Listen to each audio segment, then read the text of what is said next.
It's just after midnight, September 2nd, 1982, Sunnyvale, California. A 15-year-old girl is walking toward a bus stop. She's had a good night.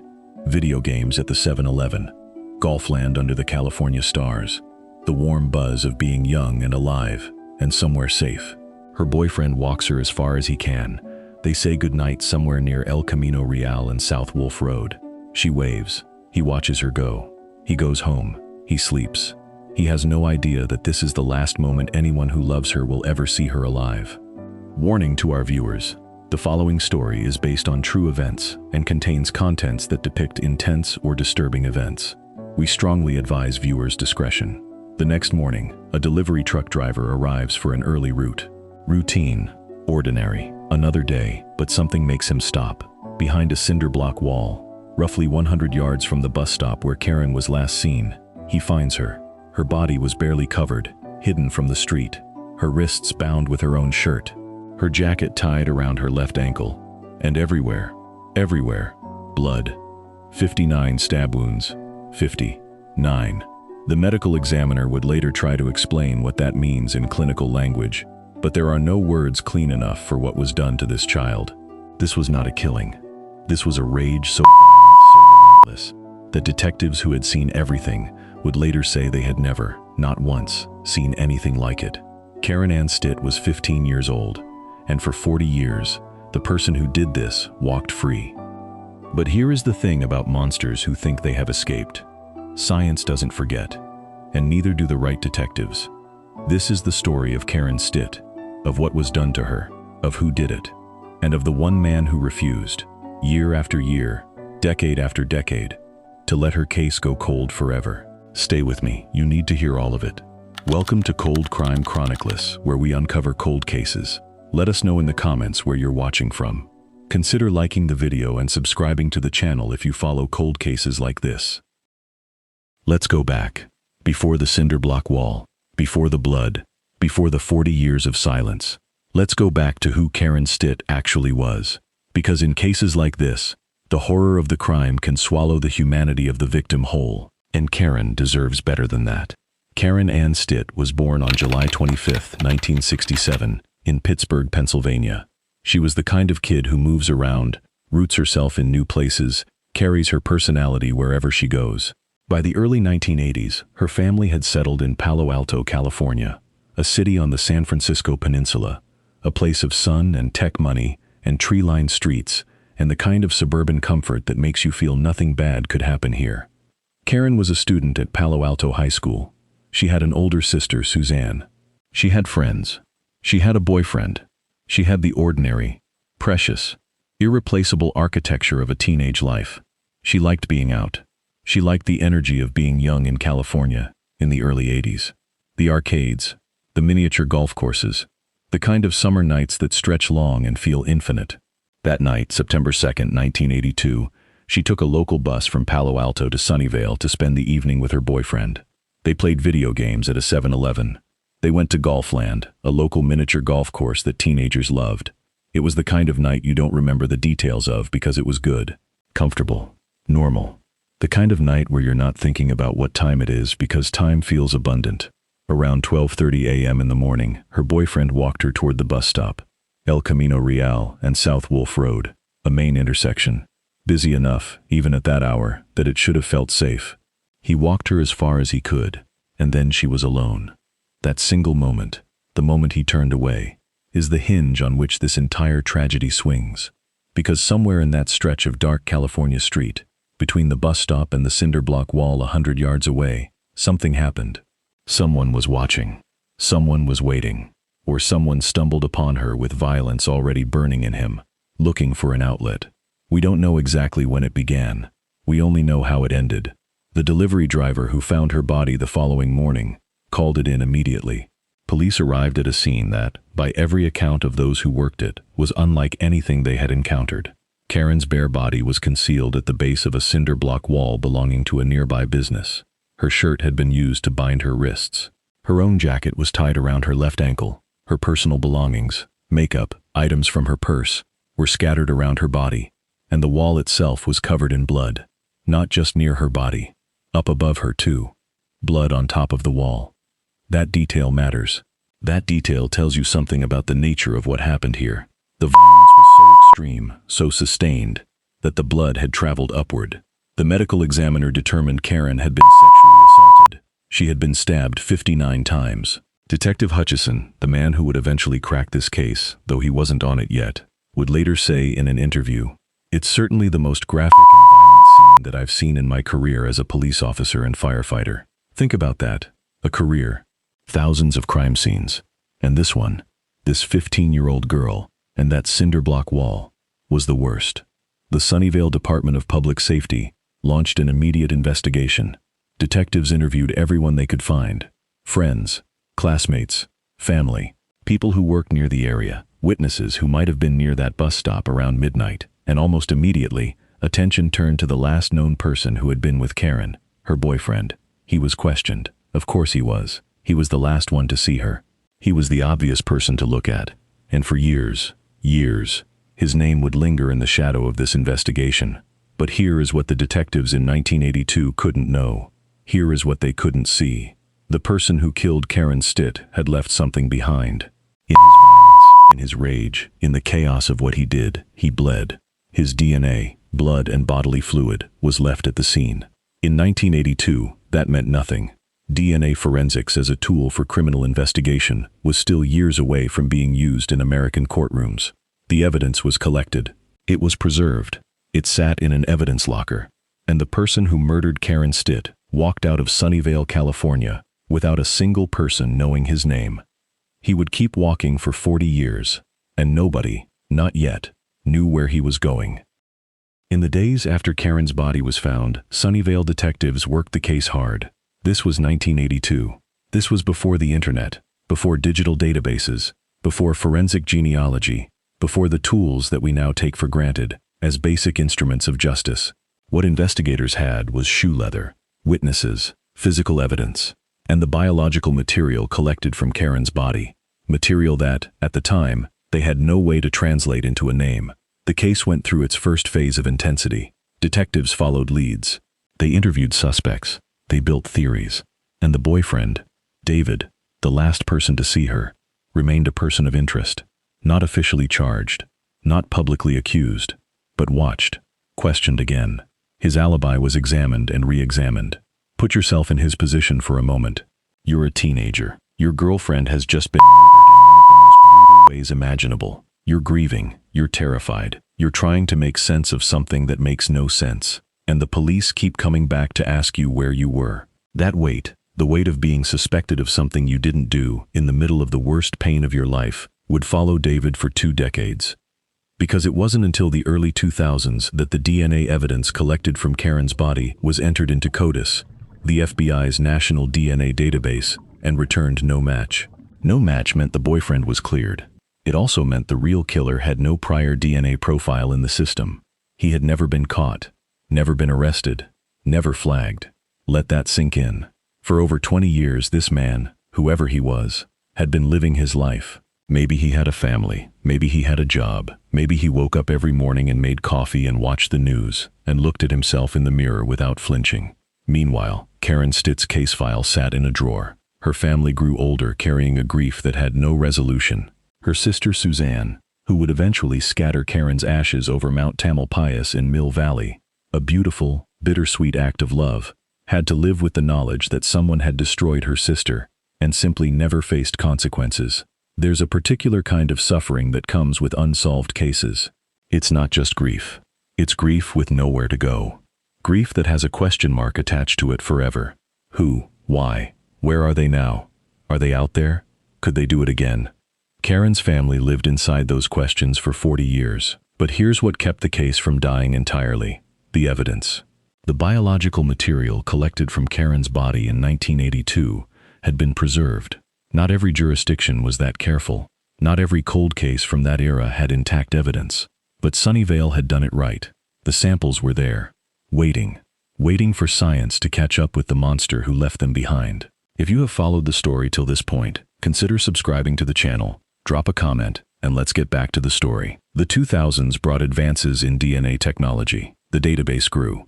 Cases that had sat frozen for decades began to crack open, and periodically, Sunnyvale investigators would revisit Karen's file, run the DNA again, check against new entries in CODIS. Nothing. Still nothing. Year after year, the evidence spoke, but there was no one on the other end to hear it. By the time Detective Matt Hutchison came to this case in 2017, it had been sitting unsolved for 35 years. 35 years. Karen had been 15 when she died. If she had lived, she would have been in her 50s. She would have had a whole life, grandchildren maybe, a career, decades of ordinary Thursdays and extraordinary moments that would never exist because of one night in 1982. Hutchison looked at the file. He read the autopsy report. He looked at the scene photographs, and he made a decision that would eventually change everything. He was not going to let this go. But what he couldn't know, not yet, was how close the answer had been all along, and how far he would have to travel to find it. Let's talk about Matt Hutchison. Because every solved cold case has one of these. One person who refuses to let the clock win. One person who works the case when everyone else has moved on. One person who carries the weight of someone else's unanswered murder as though it is a personal debt. Hutchison was a detective with the Sunnyvale Department of Public Safety. By 2017, he had seen his share of violence. He had worked as both a police officer and a firefighter, a career that requires you to build a certain professional distance from horror, because otherwise the horror will take you apart. But when he opened Karen Stitt's file, something in him refused to compartmentalize. Maybe it was the age. 15. A child. Maybe it was the 59 stab wounds, the shirt tied around her wrists. Maybe it was the photograph of Karen, smiling at the beach in a floral shirt. The kind of photograph that sits on someone's mantelpiece for 40 years, because it's the last good one. The last one where she didn't know what was coming. Whatever it was, Hutchison was in. By 2019, the landscape of forensic science had changed in ways that 1982 investigators couldn't have imagined. The arrest of the Golden State Killer in 2018 had opened a door that the public didn't even know existed. Investigative genetic genealogy. Here's what that means in plain terms. The DNA from a crime scene can be uploaded to public genealogy databases. Databases where people upload their own DNA to find distant relatives, to trace family trees, to discover where their ancestors came from. When investigators upload crime scene DNA, they're not looking for the killer directly. They're looking for relatives, second cousins, third cousins, people who share a percentage of DNA with the unknown suspect. From there, genealogists, working like detectives of family trees, trace those branches forward and backward through generations. They narrow the field. They build a picture. They identify a family, a region, a pool of candidates. It's painstaking. It requires extraordinary skill, patience, and rigor. And it is, when it works, nothing short of miraculous. Hutchison partnered with an expert in investigative genetic genealogy. The crime scene DNA, preserved since 1982, was uploaded, and the search began. In 2021, the genealogist delivered results. The killer was likely one of 4 brothers from Fresno, California. 4 brothers. One of them had murdered Karen Stitt in 1982. One of them had walked away. One of them had spent 4 decades living as if that night had never happened. Now think about this from Hutchison's perspective. He's been working on this case for years. He's looked at photographs no one should have to look at. He's read witness statements from people who were teenagers in 1982 and are now in their 60s. He's watched Karen's family age without answers. And now he has 4 names, 4 men. One of them is the monster. But having a list of suspects is not the same as having evidence. Hutchison couldn't arrest 4 people. He couldn't accuse 4 people. He needed to narrow it down, and he needed to do it without tipping off any of the brothers that law enforcement was watching. Because if the right one got wind of what was coming, he might run, and he'd already run once, 40 years ago. Here is where the story gets even more interesting. Gary Gene Ramirez, one of the 4 brothers, had left California entirely. He had grown up in Fresno. He attended high school there. In the early 1970s, he served in the U.S. Air Force. After leaving the military, his life became a kind of drifting. The Bay Area Peninsula, San Francisco, San Diego, Colorado. He moved. He relocated. He didn't stay still. And by the time investigators came looking for him in 2022, Gary Ramirez was living in Makawao, on the island of Maui, Hawaii. 75 years old, a grandfather, living in one of the most beautiful places on earth. That detail, the beauty of where he was, will sit with you if you let it. Karen Stitt's ashes were spread over a mountain, a quiet, private act of love by a grieving sister. The man who killed her was watching Pacific sunsets from a tropical island. But Hutchison wasn't done yet. In April 2022, investigators obtained a DNA sample from a child of Gary Ramirez. They didn't ask Gary, they didn't approach Gary. They worked quietly, methodically, legally, obtaining a sample that could tell them, without any shadow of doubt, whether Gary Ramirez was the source of the DNA left on Karen's body. The results came back. High probability. The child's DNA confirmed what the genealogy had suggested. Gary Gene Ramirez was the man who murdered Karen Ann Stitt on the night of September 2, 1982. The operation to arrest Ramirez took months of planning. This was not a simple arrest warrant and a knock on the door. Coordinating a cross-jurisdictional arrest in Hawaii required federal involvement. It required Maui law enforcement. It required Santa Clara County. It was funded largely through a grant from the U.S. Department of Justice, awarded to the DA's office in 2021, specifically to investigate and prosecute cold cases. On August 2, 2022, law enforcement officers arrived at Gary Ramirez's home in Makawao, Maui. They knocked on the door of a man who had spent 4 decades believing he had gotten away with it. He hadn't. Gary Gene Ramirez, age 75, was taken into custody on August 2, 2022. 40 years. 40 years since he had killed Karen Stitt. 40 years since he had walked away from that cinder block wall and left a 15-year-old girl bound and bleeding and gone. And in all that time, he had lived a full life. He had been to multiple states. He had started over more than once. He had been a member of the U.S. Air Force. He had no known criminal history, or at least no history that law enforcement had attached to his name. But here is the thing that investigators noted almost immediately, and the thing that should make every hair on your body stand up. Detective Hutchison said publicly that he believed it was possible, that Gary Ramirez had victimized more people. Let that breathe. A man of this level of violence, this calculation, hiding a body, binding a victim, carrying out an attack of 59 stab wounds, and then disappearing into ordinary life, does not typically do something like this only once. Hutchison asked publicly for anyone with information to come forward. As of the time of this case's resolution, no additional charges have been confirmed. But the question hangs in the air. How many victims are out there whose cases remain unsolved? How many women, in how many states, across how many years of this man's drifting life, never got the investigation that Karen Stitt's case eventually received? We may never know. What we do know is what happened in court. Ramirez was extradited from Hawaii to Santa Clara County, California. He was charged with murder, kidnapping, and rape. The case moved through the legal system with the weight of 40 years behind it. On August 10, 2022, Ramirez appeared in court in Maui and agreed to extradition. He would return to the state where he had committed his crime.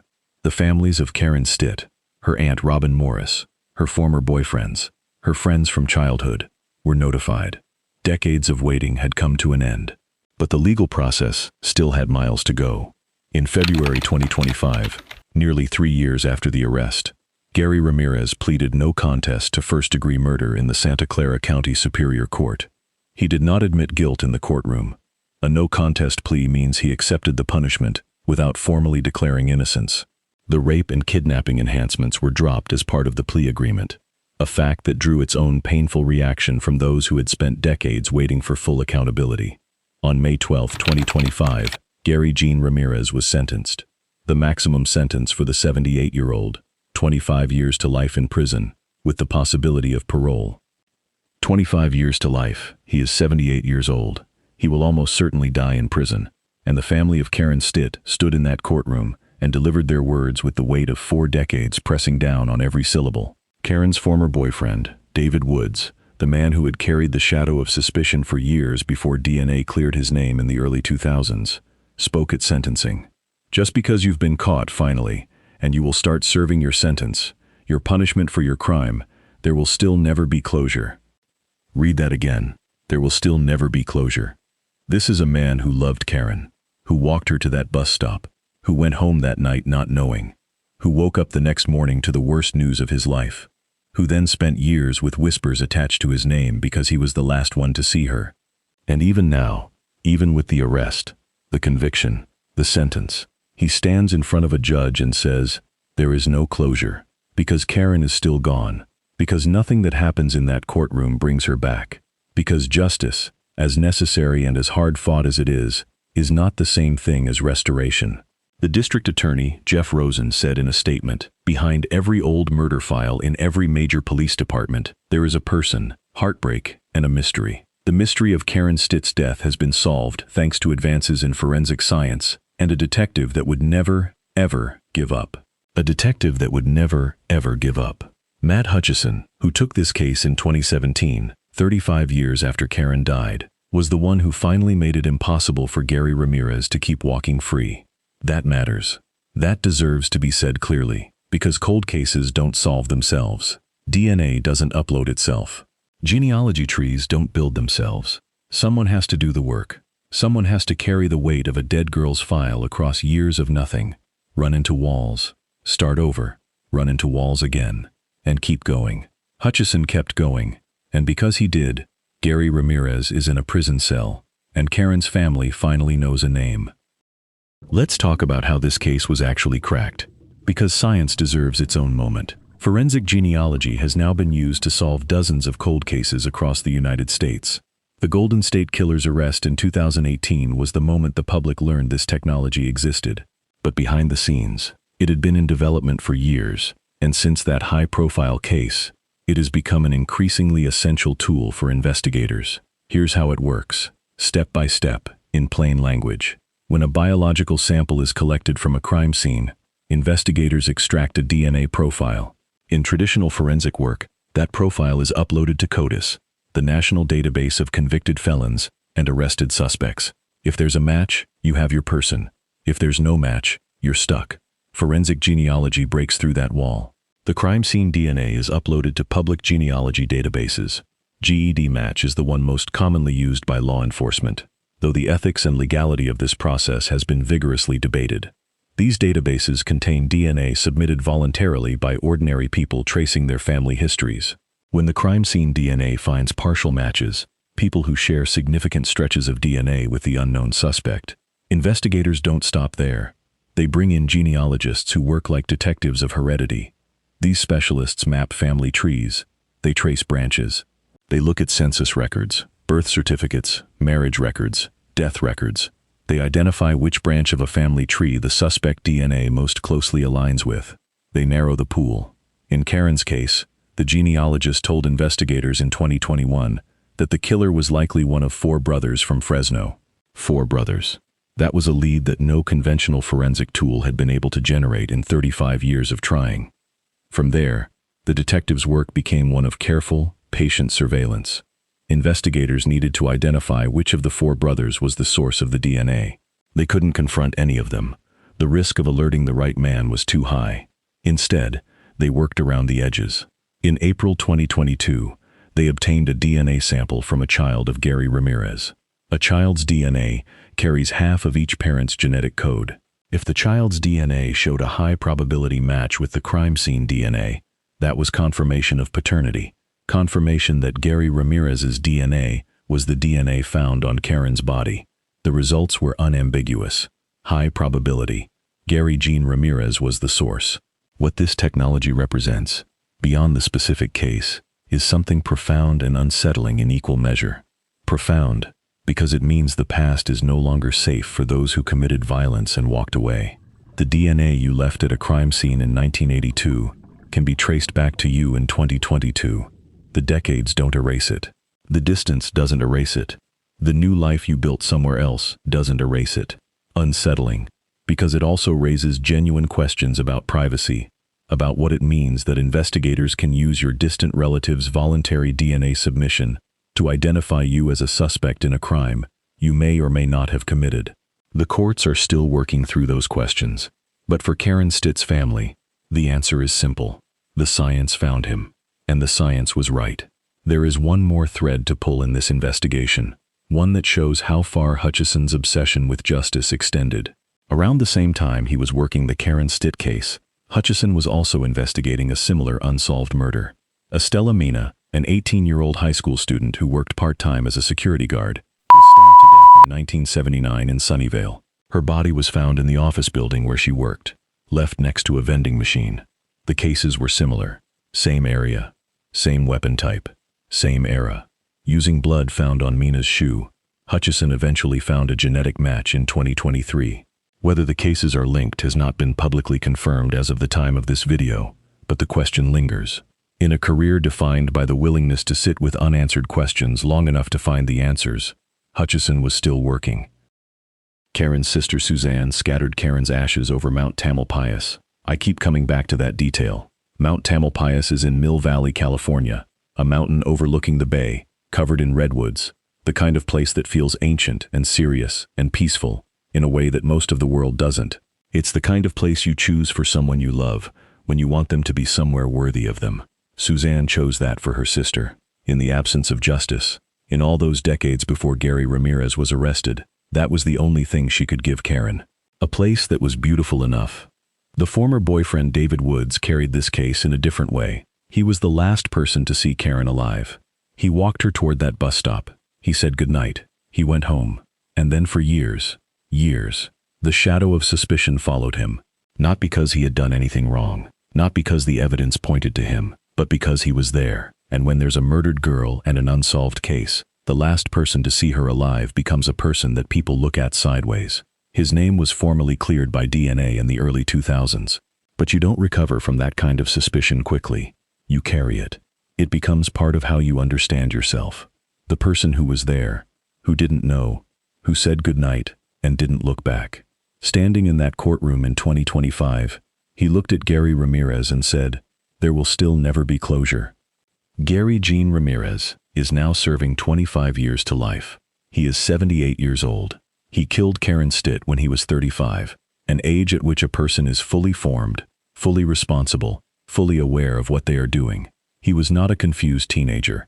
He was an adult man who encountered a 15-year-old girl walking alone at night and made a series of deliberate, violent choices. And then he drove away, or walked away, and rebuilt his life somewhere else, and then rebuilt it again and again.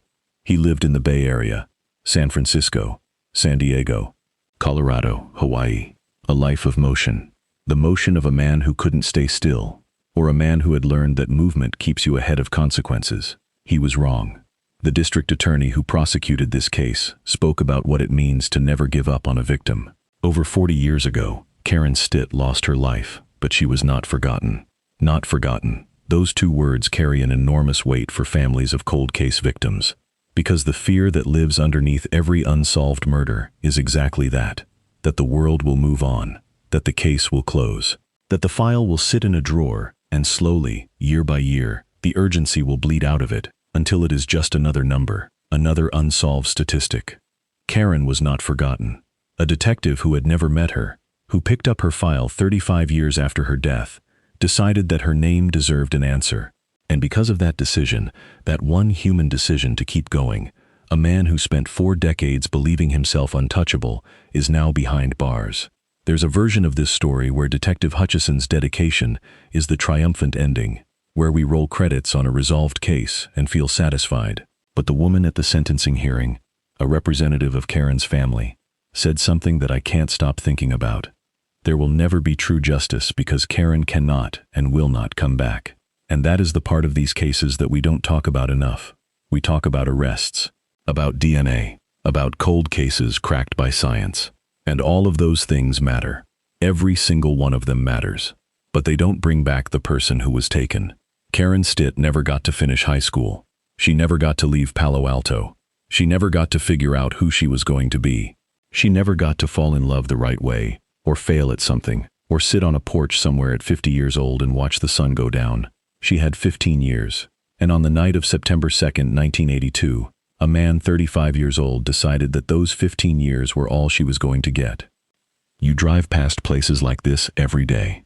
You walk past them. You sit at red lights at intersections that look exactly like the one where Karen was last seen. You pass cinder block walls behind businesses, the kind that line the backs of strip malls and industrial parks, and places where ordinary commerce happens. You don't think about them. Why would you? But somewhere, behind one of those walls, something happened. And in most cases, in far too many cases, The person who made it happen went home and slept. That's the part that this case should leave with you. Not just what science can do.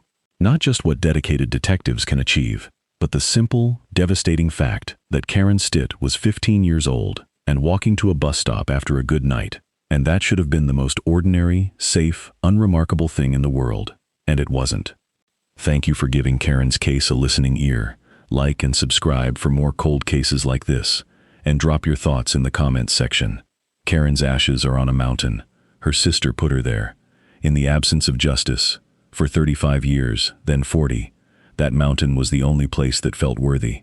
Now there is a name, a conviction, a sentence. And still, the mountain remains the most fitting memorial. Because Gary Ramirez is in a cell. And Karen is in the trees, and the light, and the fog that rolls off the bay on early mornings, when the world is quiet. That's not justice.